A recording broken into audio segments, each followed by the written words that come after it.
Hello there, my name is Jack Edwards and welcome back to my YouTube channel. This week, a lot of you are starting at university or going back to university, going through Freshers Week, all of that jazz. So, today I thought I would talk about the importance of taking time to focus on self-care at university and settling into your new environment. Because university can be overwhelming and stressful, even lonely at times, and so I thought it was important to take some time to talk about how we can combat those feelings. I suppose that the main point of this video is that mind health is just as important as physical health. We all have mental health all of the time, just like we all have a nose. And if we don't look after it, then who knows what could happen? I just had to ruin it, didn't I? Today's video is in collaboration with Headspace, who I am so honoured to be working with. Headspace is an awesome meditation and mindfulness app which helps you to take some time out of your day to just focus on yourself. What I really love is that they're not expecting you to be like perfect at meditation and mindfulness straight away. Like, you can actually practice these things and they encourage that. And so they actually have a basic kind of beginner's course, which I found really useful when I first started. And the most silky, smooth, soothing voice of all time, like, guides you through everything. I have recommended Headspace on the Wooden Spoon podcast in my planner. Where is that? Right here. Right here. Yeah, I even put it in print how much I would recommend this app. Also, side note, the Jackademic Planners sold out today. How freaking crazy is that? Thank you so much to anyone who bought one. I appreciate that a lot.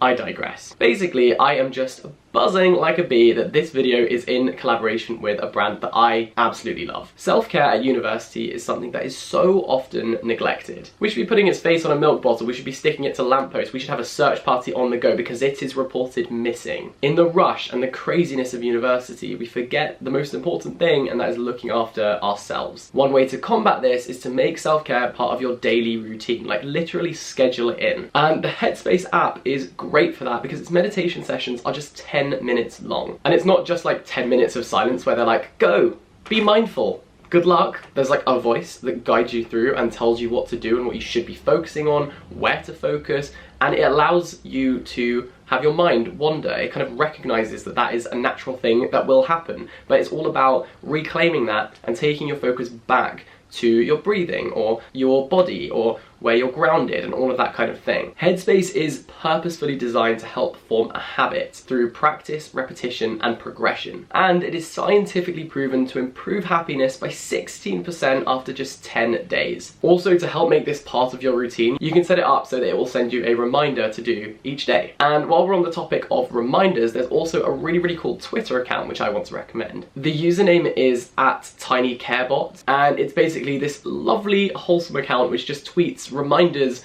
to look after yourself all the time. And one thing I actually think would be really cool is, instead of just like kind of seeing it on your timeline every now and then, you could actually set up like Twitter push notifications on your phone so that they like came up on your home screen, so whenever you checked your phone there might be like a little reminder just to look after yourself, you know? Now, when I'm reading my comments or my DMs or my Twitter replies, one thing that people always ask me about specifically is homesickness at university. And for me, as someone who is going into my third year at university at a uni which is 350 miles from where I live, the best way to combat that feeling of homesickness and like a yearning for home is to form a new routine in your new life. Creating and constructing your own daily routine and rhythm in that madness that is university gives you a sense of control over what you're doing. It's definitely a good idea to keep up with habits that you had at home. For example, if you go swimming every Tuesday morning, then keep doing that at university. But also pick up new habits, you know, things that are part of your new life which you can look forward to and enjoy. So that could be like going to parkrun on a Saturday morning or going for brunch every Friday with your friends. Similarly, you should reflect that kind of mix of old and new in your environment, so in your uni dorm. I think it's really great to bring some things from home, like home comforts, which are going to make you feel comfortable in this new room, but also get yourself some new things, some things which make that room home as well, because you want it to be your sort of like safe space and somewhere that you look forward to going back to. One thing I think is very common is to bring photos from home or photos of loved ones and stick them up or put them up in your room, and that is great. That is such a good idea. But what I would also say is that at the end of your first term, if you are going to do that, you should also print out some new photos of all the new memories you've made in your new kind of place. Remember that just like you've made all these amazing memories and friends at home, you've also done the same thing at university. So enjoy that and celebrate that. Basically, think of yourself as like a little bird building your own nest. Also, if you have like a meal that just screams home and family life and is always comforting to you, then learn how to make it for yourself. This increases your level of independence, it's a new skill that you've learned, and also I think it would be a really nice thing to like phone your parents while you're cooking it to ask them for some tips and some advice. At the beginning of my second year, I moved into self-catered accommodation, so I had to cook for myself for the first time, and I phoned my parents so many times being like, hey, you know how you make that pasta sauce? Like, how do I make it? How can I make it the same way that you do? And that's a really nice way of being able to talk to your family and actually work on something like together, even though you are far away. Also, one thing that I cannot stress enough is that it is okay to take a day off. University especially can be very, very overwhelming because it is all day, every day. I think the biggest like shock to the system for me was that, you know, like when you're at school, at the end of the school day, you go home. And even though sometimes you still do work at home, you're at home. And there is some kind of separation from school and your actual life. Whereas with university, because you're living in a new city or in halls of residence or in a student house, you live and breathe university life. Like, you wake up in the morning, you're at university, you go to bed at night, you're at university. Even outside of the confines of lectures and tutorials, you are still at university because you're in your university city. And as a result, I found that anything I was doing that I didn't deem productive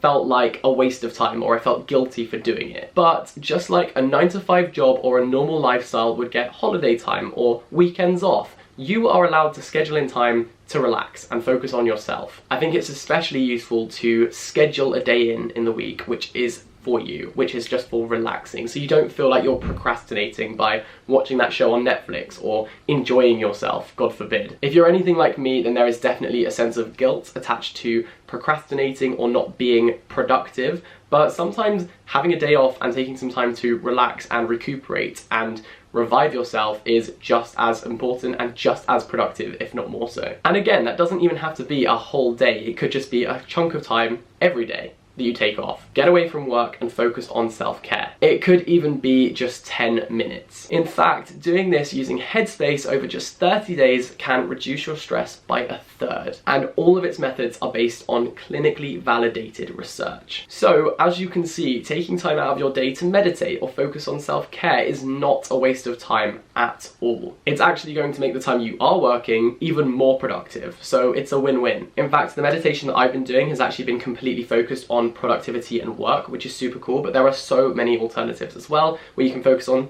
something in particular. Now, the first week that you will be at university is Freshers Week. And in this week where there is so much going on, it is crucial to take some time to yourself as well. Whether that is taking time to meditate or just organising your bedroom or going to explore the city that you wanted to live in. I cannot stress how important it is to be independent and do things on your own. Like, you chose to live in that city for a reason, so go enjoy it. This is the moment that you have been looking forward to for so long and you finally made it there. For example, during my Freshers Week, I went out on my own to explore the city in the daytime, so I went to see where all of the sort of restaurants and bars were, especially for like bars and clubs. Like, it's a good thing to go and see where they are in the daytime, so you kind of get your bearings a little bit. I also went for a look around Durham Cathedral, I did a river walk, you know, all the things I was looking forward to doing once I got to Durham. Our minds are the most powerful tool we have, and just like your muscles or physical abilities, we can train them. Like, you wouldn't lift one weight and expect to be a bodybuilder, right? It is so important to invest time into self-care, and this focus on mindfulness makes sure you have a quieter, calmer, more contented brain for yourself and for others. Like I said, I first started using the Headspace app's beginner course, where each meditation session is literally 3 minutes long. That is the same length as like a Spotify song. So give it a go today, try out mindfulness, try out meditation, and focus on yourself and self-care. If you are starting at university this week or your Freshers Week is ongoing, then good luck. I hope you are smashing it and really, really enjoying it. Remember equally that it's okay if you're not, it is okay not to be okay, but it is so crucial to look after yourself, and so start now. Why not? Thank you so much to Headspace for working with me on this video. I am obsessed with your app, and yeah, I will leave a link down below for you guys to go and check it out too. Thank you very much for watching. If you enjoyed this video, don't forget to give it a thumbs up and subscribe down below for more videos from me, especially about university. Thank you for watching, and I will see you next time. Bye bye. Oops. You okay there?